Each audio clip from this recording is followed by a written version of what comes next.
Hey everyone, and welcome back to another video. In this video, I'm going to show you how to find your order history on the DoorDash app. Now, this video is going to be particularly useful for individuals. Let's say that you want to go ahead and find your order history on the DoorDash app.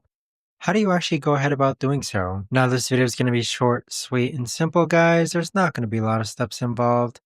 Now, in order to do this, what you're first going to do is log on to the DoorDash app. Next, click on Profile on the upper right hand corner, then click on Orders on the top hand side. So right here is going to be a completed list of all the deliveries that have ever been made.